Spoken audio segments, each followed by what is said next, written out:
Perolehan sementara 74,51% suara masuk ke Partai Solidaritas Indonesia, sementara mendapatkan suara 2,61%. Sedangkan berdasarkan hasil hitung suara KPU masih berada di kisaran 2,61%.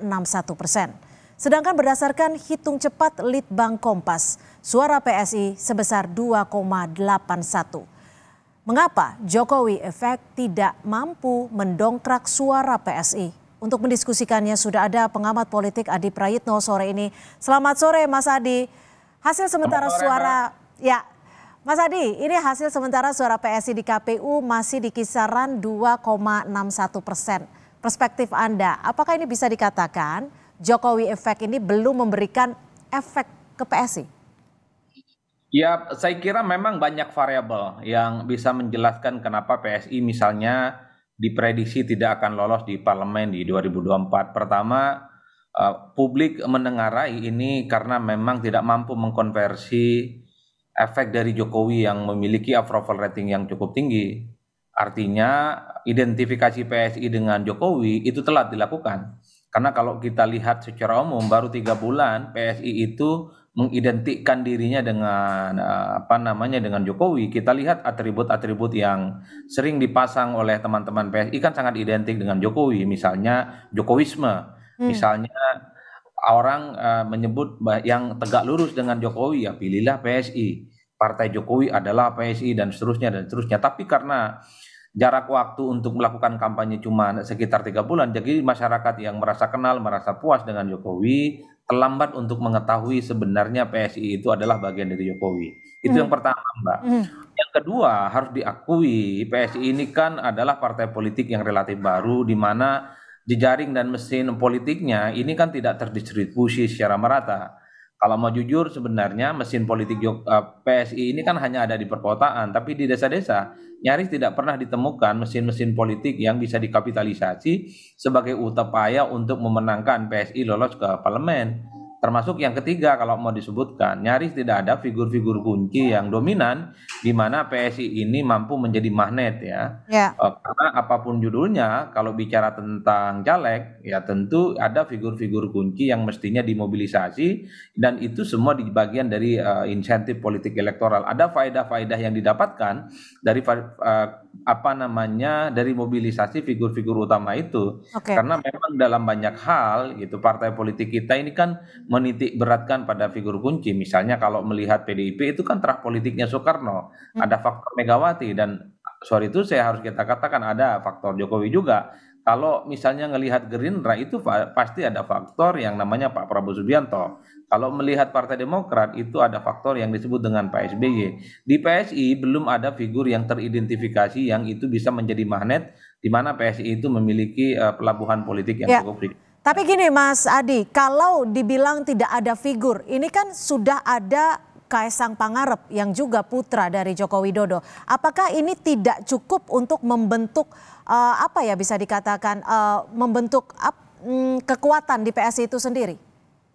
Ya, Kaisang itu bukan Gibran yang tingkat popularitasnya bisa dikenal secara umum.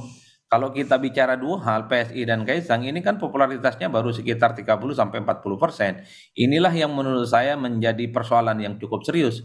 Publik satu tidak terkonfirmasi dengan PSI, tidak terkonfirmasi dengan Kaisang yang popularitasnya rendah sekalipun ia adalah anaknya presiden. Oleh karena itu wajar kalau kemudian PSI ini kalah populer ya, kalah disukai dibandingkan dengan partai-partai yang lain.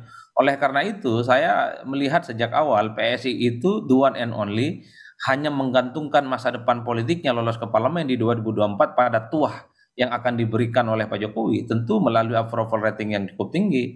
Ini yang sepertinya gagal betul dibaca oleh teman-teman PSI. Apa yang gagal dibaca bahwa elektabilitas Pak Jokowi, tingkat kepuasan kinerja terhadap Jokowi itu tidak otomatis bisa dikonversi sebagai sebuah elektabilitas gitu ya. Ini yang saya kira memang harus menjadi catatan di mana PSI menurut saya dibandingkan dengan yang lain kalau bicara tentang atribut dan sosialisasi ini relatif lebih masif dibandingkan dengan yang lain. Tapi itu tadi bicara tentang pileg butuh kerja-kerja politik yang masif, butuh kerja-kerja politik yang agresif, butuh kerja-kerja politik yang sebenarnya bisa dirasakan langsung oleh rakyat. disitulah pentingnya mesin politik, disitulah pentingnya caleg yang Meskipun ada tagline tegak lurus bersama Jokowi dan bahkan di setiap baliho itu banyak dipasangkan dengan figur ataupun foto Jokowi.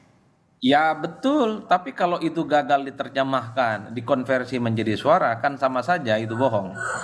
Betul bahwa misalnya PSI itu sangat mengidentifikasi sebagai Jokowi, tapi kalau masyarakat gagal misalnya menangkap Jokowi ke PSI atau Jokowi mengendorse PSI, saya kira itu tidak akan mendapatkan berkah elektoral. Oleh karena itu, masa kampanye yang 3 bulan menurut saya waktu yang cukup pendek bagi masyarakat untuk mengetahui kemana sebenarnya pilihan politik Jokowi untuk pileg, apalagi pada saat yang bersamaan 2024 ini kan expose pemberitaan, expose kampanye politik ini memang cukup berat kepada Pilpres dibandingkan dengan pileg.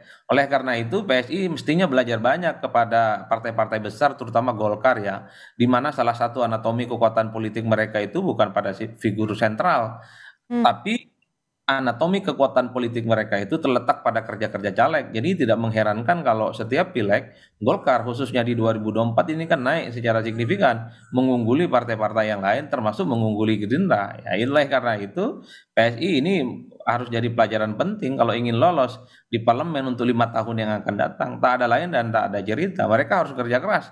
Tak boleh lagi misalnya menggantungkan masa depan politik mereka pada figur-figur yang sebenarnya bukan PSI banget. Harus diakui Jokowi itu bukan PSI. Harus diakui Jokowi itu per hari ini publik melihat masih bagian dari PDIP. Baik, terima kasih pengamat politik Mas Adi Prayitno sudah bergabung bersama kami di Kompas Petang. Selamat sore Mas Adi. Selamat sore Mbak.